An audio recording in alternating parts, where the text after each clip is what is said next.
여러분 안녕하십니까? 9월 3일 굿모닝 MBN 시작합니다. 먼저 주요 뉴스입니다. 정부가 오늘 추석 연휴를 포함해 앞으로 한 달 동안 적용될 새로운 방역 대책을 발표합니다. 현행 거리 두기 단계는 유지하되 추석 연휴 기간엔 6인 또는 8인 모임을 허용하고 백신 접종 완료자 인센티브 확대 방안도 검토되는 것으로 알려졌습니다. 윤석열 전 검찰총장이 지난해 총선 직전 김웅 국민의힘 의원을 통해 유시민 이사장 등 여권 정치인에 대한 고발을 사주했다는 의혹이 제기됐습니다. 윤 전 총장 측은 전혀 모르는 일이라고 해명했지만 여권은 검찰권 사유화라며 총공세에 나섰습니다. 경찰이 전자발찌 살해범 강윤성이 잔인한 범죄로 사회 불안을 불러일으켰다며 얼굴 등 신상 정보를 공개했습니다. 강 씨가 2명의 피해자 이외에 다른 여성을 대상으로 범행을 하려 한 정황이 포착됐습니다. 미국 하원 군사위원회에서 미국 등 5개국이 공유하는 정보동맹에 한국을 추가로 포함시켜야 한다는 법안이 통과됐습니다. 안보 관련 핵심 기밀을 공유하는 국가로 한국이 거론된 것으로 미국의 중국과 러시아 견제 전략의 일환으로 분석됩니다. 오늘 수도권 등 중부지방은 낮부터 맑은 날씨를 보이겠지만 남부지방은 흐린 가운데 비가 내리겠습니다. 전남 남해안은 최고 60mm, 제주는 많은 곳엔 100mm가 넘는 큰 비가 내릴 것으로 보이는데 주말은 비 소식은 없겠습니다. 방역당국이 다음 주부터 적용할 거리두기 방안과 추석 방역 대책을 오늘 발표합니다. 현 거리두기 수준을 한 달간 연장하는 대신 추석 연휴에는 식당과 카페의 영업시간을 다시 밤 10시로 연장하고 백신 접종 완료자에게 사적 모임 제한을 완화하는 방안이 검토되고 있습니다. 강재묵 기자입니다. 오늘 발표되는 거리두기 조정안은 일단 현 수준이 그대로 유지될 것으로 보입니다. 특히 추석 연휴를 전후로 이동량이 증가할 것으로 예상되는 만큼 2주가 아닌 한 달을 연장 기간으로 정할 가능성이 큽니다. 대신 추석 연휴를 전후로 2주간 가족 모임 제한을 완화하는 방안이 논의 중입니다. 접종 완료자에 한해 6명에서 8명까지 사적 모임을 허용하거나 1차 접종자에게도 인센티브를 부여하는 방안도 포함됐습니다. 소상공인의 어려움을 덜어주기 위해 식당과 카페의 매장 영업시간을 다시 밤 10시까지 늘리는 방안도 거론되고 있습니다.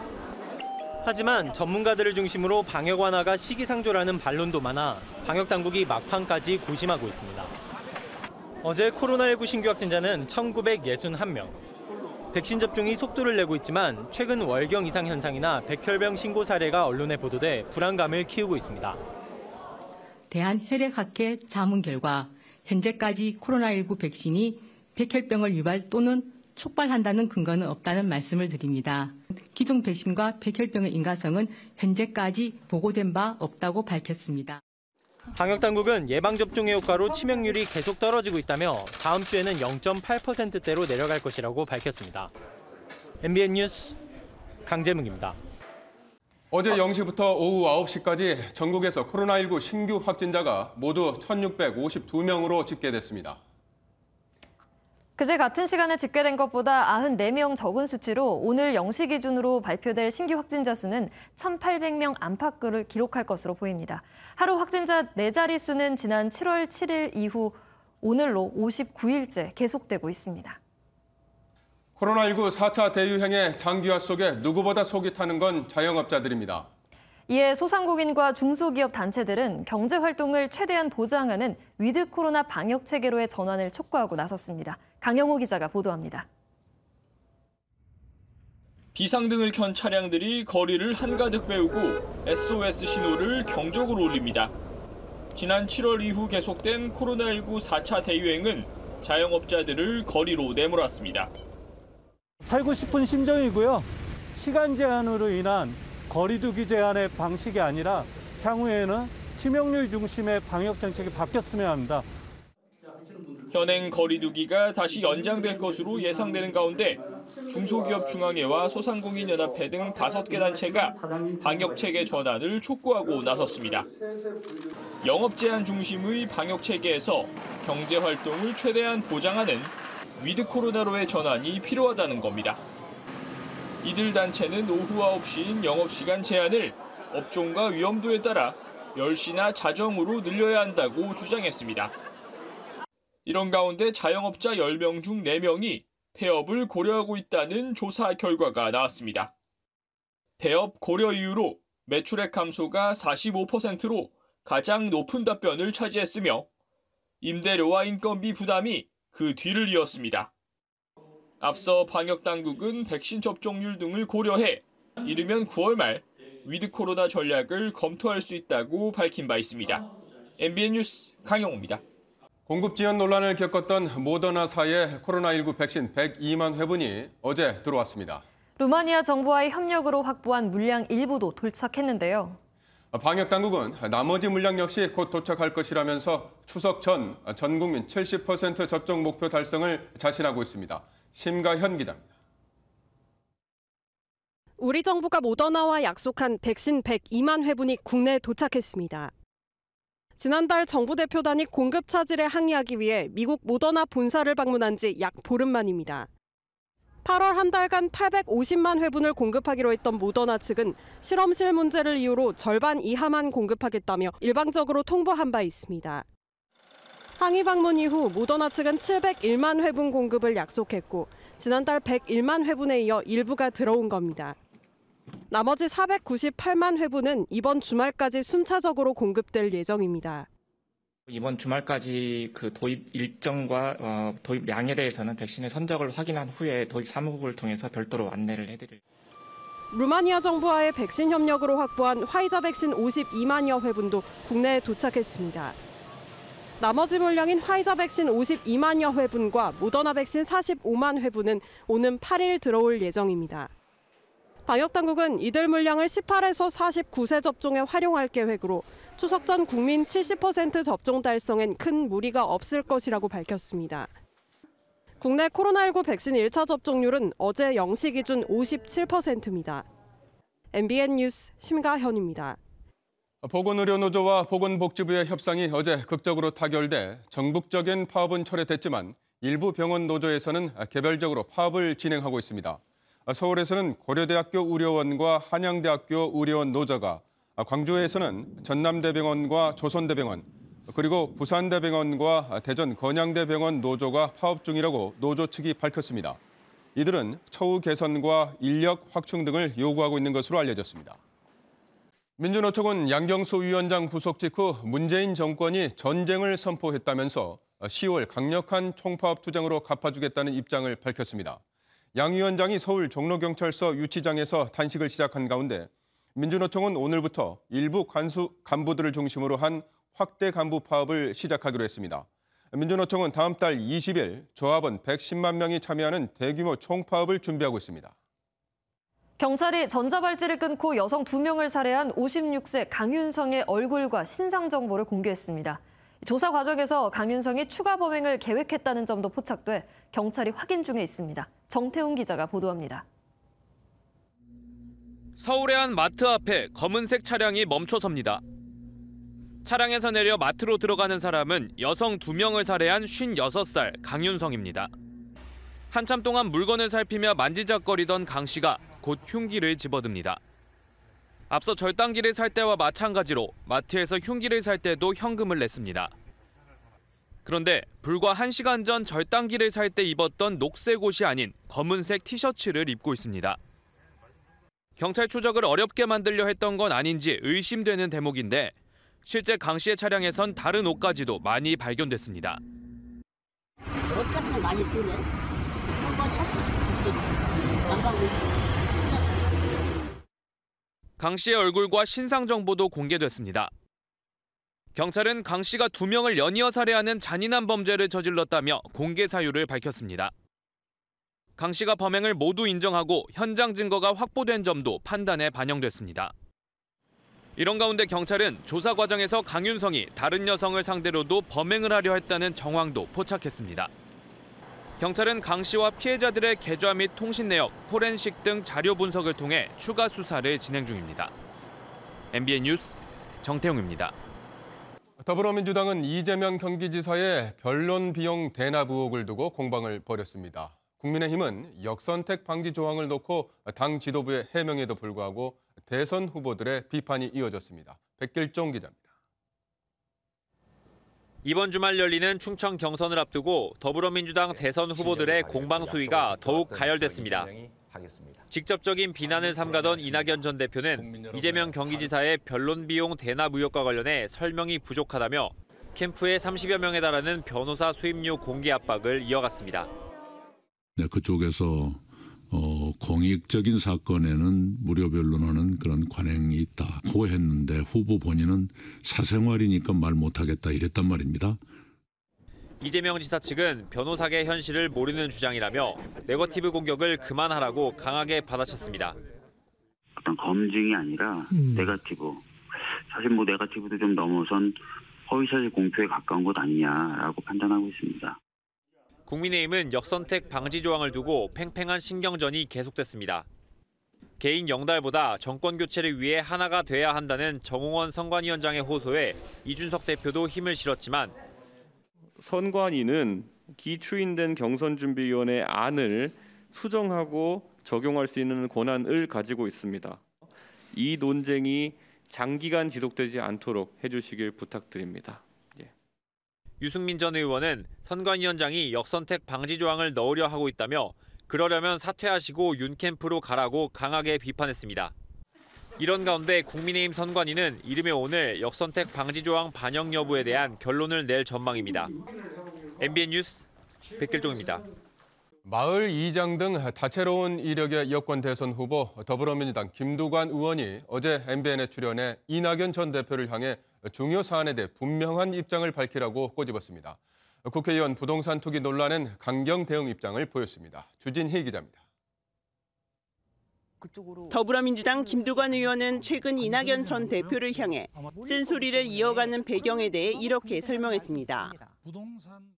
이낙연 후보께서 2004년 국정감사하고 2017년 총리 재임 시에 세종특별시 행정수도가 완전히 이전하는 것에 대해서 좀 반대 입장을 내셨더라고요. 그리고 이제 노무현 대통령이 2004년 탄핵의 문제에 대해서도 좀 명확하지가 않고. 네, 그렇습니다. 대통령 후보라면 주요 사안에 대해 자기 입장을 분명히 해야 한다는 겁니다. 결선 투표에 이재명, 이낙연 후보가 올라간다면 이낙연 연합군에서 빠질 것이냐는 질문엔 이렇게 답했습니다.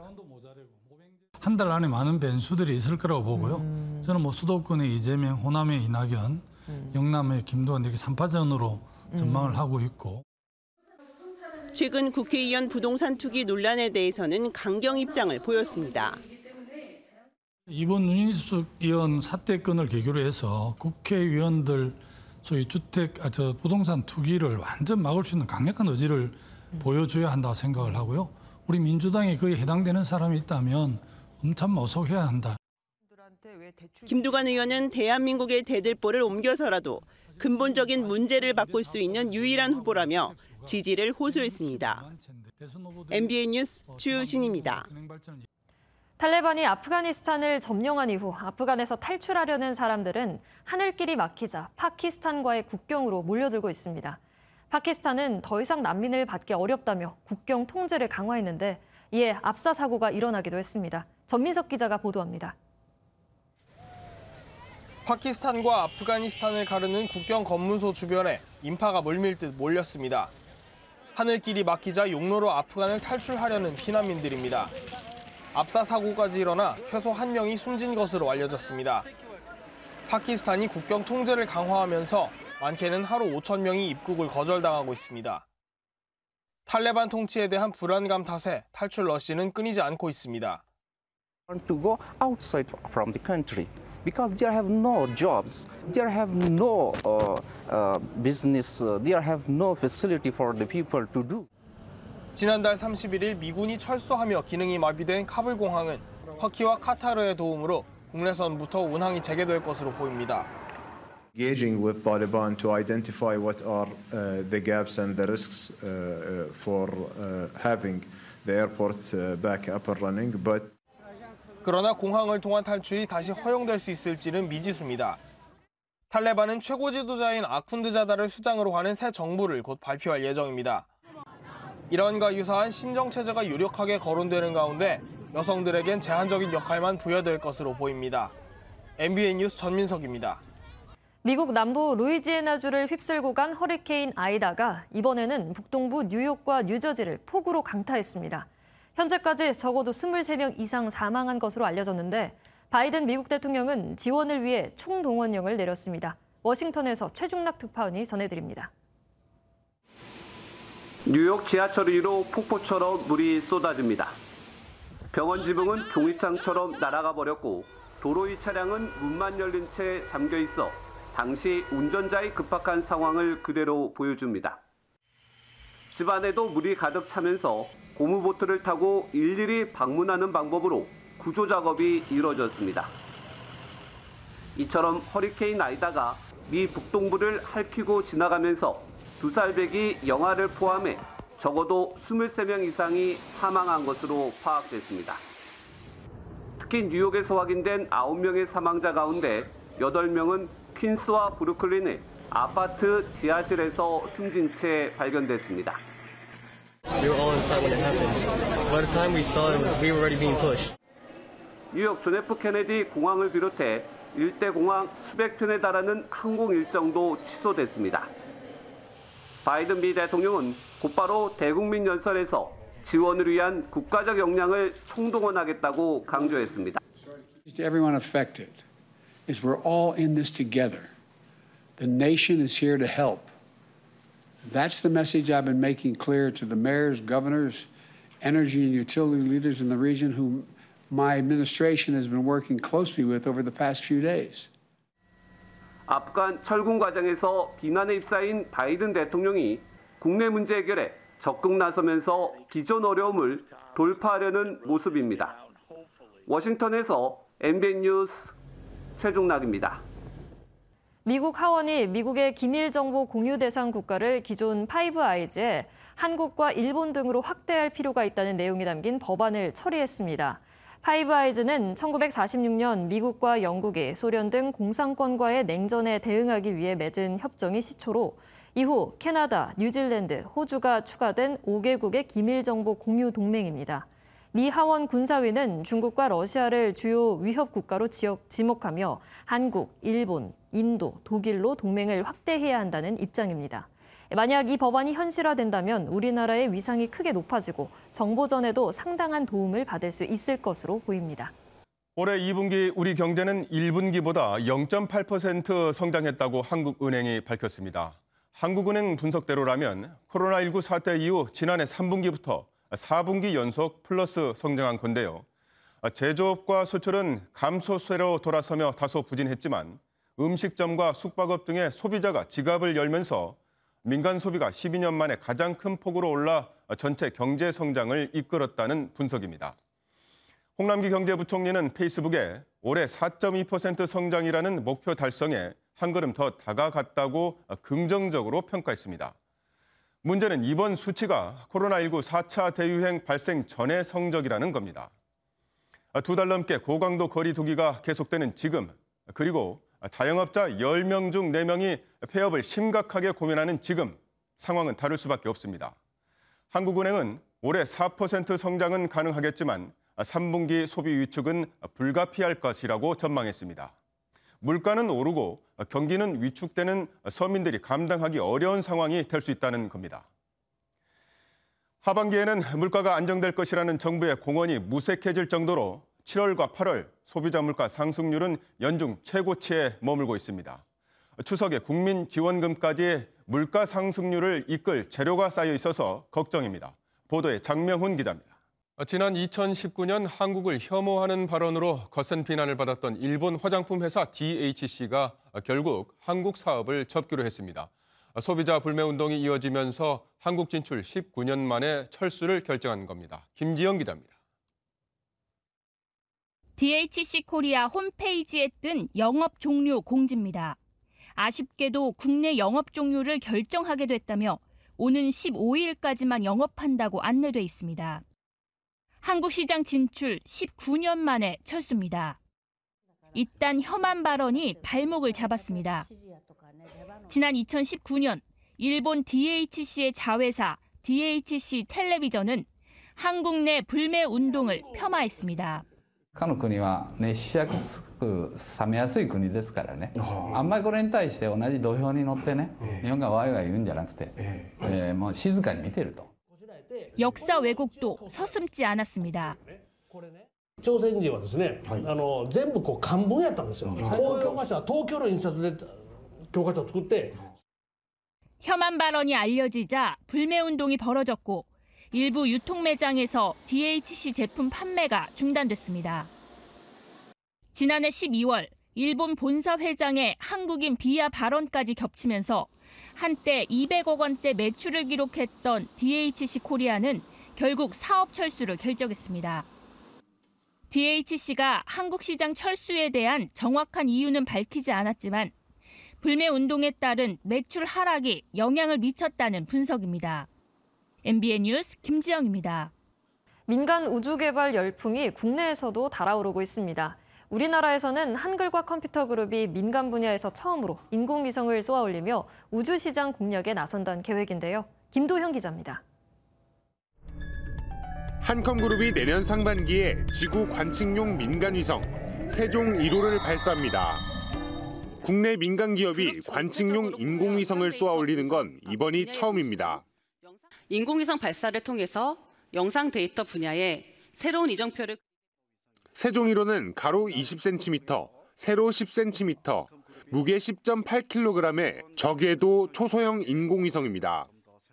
지상으로부터 500km인 저고도 궤도에서 운용되는데 90번에 한 번씩 하루에 12번 이상 지구를 돌며 영상 데이터를 수집합니다. 회사는 세종 1호를 시작으로 앞으로 50기 이상의 군집 위성을 운영하고 드론과 초고해상도 센서까지 확보해 우주와 항공, 지상을 모두 아우르는 서비스를 구축하는 게 목표입니다.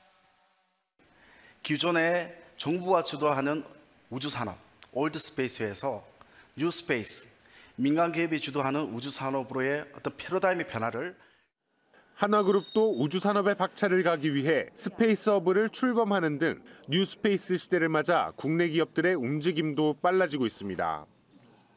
MBN 뉴스 김도형입니다. 어두운 곳에서 사람들의 시각 능력은 극대화된다고 하죠. 집중해서 체험할 수 있는 공간이 있는 전시들이 눈길을 끌고 있습니다. 이동훈 기자가 보도합니다. 오르막길인 어두침침한 복도의 바닥에서 갑자기 빛이 뿜어져 나옵니다. 알록달록한 여러 개의 점에서 춤추는 듯한 형상으로 화려하게 변신합니다.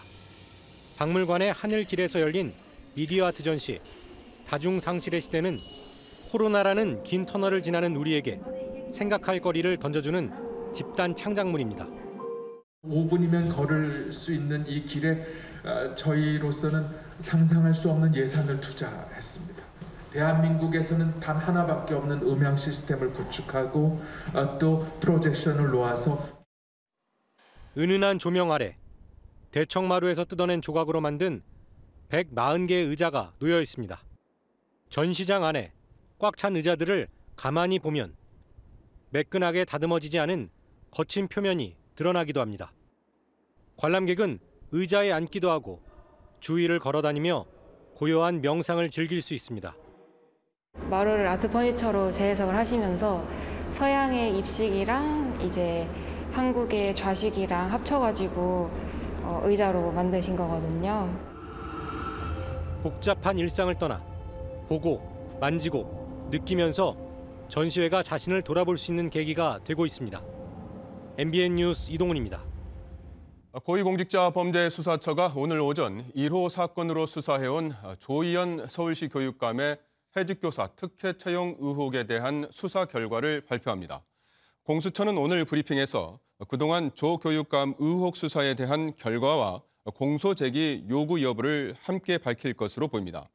조 교육감은 지난 2018년 해직교사 5명을 특별 채용하는 과정에서 반대하는 일부 실무진을 배제한 직권남용 혐의 등을 받고 있습니다. 공수처는 판사와 검사, 경무관 이상 경찰 공무원 외에는 직접 기소할 수 있는 권한이 없어 공수처가 조 교육감에 대한 기소 결론을 낸다고 하더라도 기소 여부는 검찰이 최종 결정합니다. 문재인 대통령이 오늘 국회의장단과 상임위원장단을 청와대로 초청해 오찬 간담회를 갖습니다. 박경미 청와대 대변인은 국회 부의장과 상임위원장의 취임을 축하하고 정부와 국회, 여야 간 협치의 장을 마련해 민생 현안에 대한 협력 방안을 모색하기 위한 자리라고 밝혔습니다. 이번 간담회에는 박병석 국회의장과 부의장, 18개 상임위 위원장이 참석하고 청와대에서는 유영민 비서실장과 서훈 국가안보실장, 이호승 정책실장 등이 자리할 예정입니다. 캐나다에는 강아지와 산책하기 좋은 날씨까지 알려주는 일기예보가 있다고 합니다. 그래서 강아지 시청자의 인증샷까지 올라온다는데요. 이런 시청자의 눈높이에 맞추려던 건지 뜻밖의 출연자가 등장했습니다. 캐나다 토론토의 한 방송국. 일기예보를 한창 전하고 있는데 갑자기 강아지 한 마리가 나타납니다. 알고 보니 기상캐스터의 반려견 스톰인데 함께 출근했다가 생방송에 난입한 겁니다. 허리케인 소식을 전하려고 스톰이란 단어를 말하자 자신을 자꾸 부른다고 생각한 건지 내내 주위를 맴돌며 화면에 등장했는데요. 누리꾼들은 의외로 반려견이 일기예보 화면과 잘 어울린다는 평가를 내놨다고요. 무엇보다 침착하게 방송을 마무리한 기상캐스터에게 박수를 보내고 싶네요. 그런가 하면 영화 같은 장면을 연출한 환상의 커플이 또 있었는데요. 아르헨티나의 푸른 바다로 함께 가보시죠. 아르헨티나 파타고니아의 바닷가. 에메랄드 빛으로 눈부신 망망대의 한가운데 커다란 고래 한 마리가 나타났는데요. 패들보드를 타는 여성 옆에 딱 붙어서 배를 보이며 장난을 칩니다. 바닷속을 유영하며 그 물살로 보드를 부드럽게 밀어주는 서비스까지. 사람과 교감하는 남방 참고로의 모습이 귀엽기도 하고 뭉클한 감동도 주는데요. 5월부터 12월까지 이곳을 찾으면 이런 광경을 볼 수 있다고 합니다.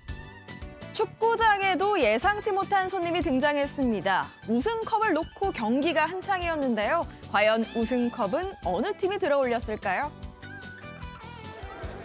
볼리비아의 한 축구장. 경기 중이던 선수들이 겁에 질린 듯 달아납니다. 머리에 망을 쓰고 뛰어와 수건을 휘두르며 뭔가를 쫓아내기도 하는데요. 땅에 납작 엎드린 선수들을 괴롭히는 건 바로 벌떼였습니다. 난데없는 습격에 물도 뿌려보고 불도 피워보는데요. 선수들 중 몇몇이 벌에 쏘였지만 심각한 상황은 아니었다고 합니다. 후반 21분에 중단돼 2시간 뒤에야 겨우 재개됐는데 벌에게 호되게 당한 원정팀이 0대2로 졌다고 하네요. 지금까지 굿모닝 월드였습니다. 오늘 중부지방은 맑고 쾌청한 가을 하늘 드러나겠습니다. 서울의 아침 기온은 20.6도로 출발을 했고요. 한낮에는 29도까지 오르겠는데요. 9도 안팎으로 크게 벌어지는 일교차에는 주의해 주셔야겠습니다. 오늘 남부지방과 제주, 강원 영동 지역에는 비구름이 지나겠습니다. 주말 사이에도 맑은 가운데 지역 곳곳으로만 비 소식 들어있습니다. 오늘 남부지방과 영동에는 5에서 20mm, 제주는 10에서 40mm로 비의 양이 많지는 않겠습니다. 제주와 영동 지역에는 비가 내일까지 이어지는 곳도 있겠습니다. 중부지방 아침 사이 내륙 대부분 지역에는 안개가 끼는 곳이 있겠습니다. 특히 강이나 호수가 있는 지역과 강원 산지에는 짙은 안개로 시야 확보가 어렵겠습니다. 출근길 안전운전 해주시기 바랍니다. 남부지방 오늘 오전까지 전남 남해안을 따라서는 바람이 강하게 불어들겠습니다. 아침에는 반팔 차림이 다소 서늘하게 느껴질 수도 있겠습니다. 현재 기온 서울이 21도, 대전 20.2도, 광주 19.8도, 부산은 20.8도로 어제와 비슷하거나 조금 낮습니다. 기온이 빠르게 오르면서 한낮에는 서울과 전주가 29도까지 오르겠고요. 광주는 28도, 부산은 26도까지 오르겠습니다. 동해안 지역은 강릉이 25도, 울진 24도로 비교적 선선하겠습니다. 모처럼 주말 사이에 전국 대부분 지역에서 맑은 하늘 만끽하실 수 있겠습니다. 백로인 화요일에는 다시 전국에 비 소식 들어있습니다. 지금까지 날씨 전해드렸습니다.